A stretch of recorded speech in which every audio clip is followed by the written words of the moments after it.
Hi guys. Okay, welcome to your July at-home lifting club programming.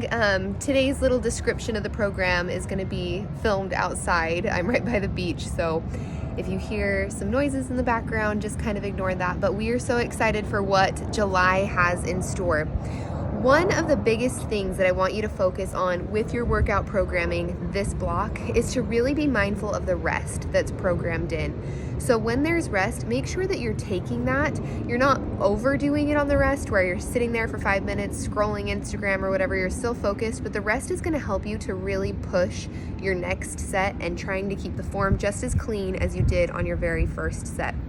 The other really big focus of this block is mind-muscle connection and staying really focused and connected to everything that you're doing when you're training. It's really easy to be doing movements, and especially even when you're training at home, it's easy to be like, okay, I'm doing the movement, but then you see things going on in the distance. Maybe you have family, friends, whoever kind of talking to you while you're trying to work out, but make sure that you're setting aside time where you can stay really focused, avoid distractions, and focus on that muscle concentration while you are lifting and moving. This month's block is written with 4 days of regular programming. You're going to have a squat day, a deadlift day, a dumbbell press day from the floor, and then an additional upper body day. And then as well, there is a 5th conditioning day. I've put some notes in for that 5th day, but we really only want you to take that if you're recovering really well, if you're getting enough sleep, focusing on optimizing all of those other areas before you worry too much about getting in a 5th day when you're feeling really burned out. Make sure that you are still doing a dynamic warm-up. I've put the link to the dynamic upper body warm-up and dynamic lower body warm-up in your notes, and make sure that you are doing those every day before either your upper body or your lower body movements.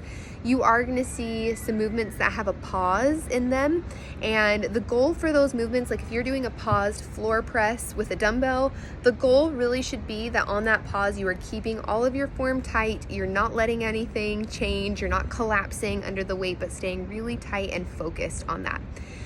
We also put a link in this month to buy some dumbbell fractional plates, which you can add on top of the dumbbell that you already have to make it just a little bit harder. That may be a good thing to consider if you're starting to feel less challenged by the weights that you have at home. Another good option is to maybe potentially consider buying some heavier dumbbells if you feel like, I'm just not feeling challenged anymore. But we are so happy to help you with that in the Facebook group. If you post and kind of show us what you have, or ask, like, hey, does this seem like it's challenging enough? I'm wondering if I shouldn't get something heavier. We are always here to help with that. And the biggest thing that I want to encourage you to do this block is to really, really post your videos in the Facebook group.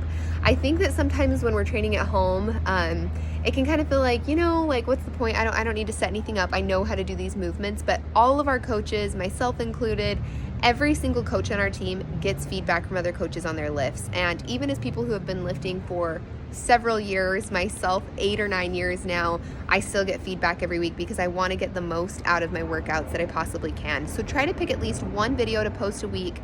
2, 3, 4, 5 is even better. We are here to answer your questions. It's just a plane going overhead. But I also would recommend that before you start this block, before you do day 1, you go through, read the descriptions, look through the videos on your workout so that you're ready to make that workout time just focused and ready to go. So anyways, we're so happy that you're joining us this month. Don't forget to look at the July challenge prize because it's a $250 gift card, your choice for self-care. All that you have to do in order to gain an entry for this is either complete your workout in the app and make sure that you're clicking done and saying that you finished the workout. You can tag Team Fit Bliss on your Instagram story, or you can make a post tagging Team Fit Bliss. All of those things give you an entry, and at the end of the month we just draw one name and give away the gift card, and honestly your odds are pretty great of winning. So if you have any questions, don't hesitate to post them in the Facebook group. Thanks for coming with me on this at the beach right now. Hopefully you guys can all hear me, but we're so excited for what July has in store.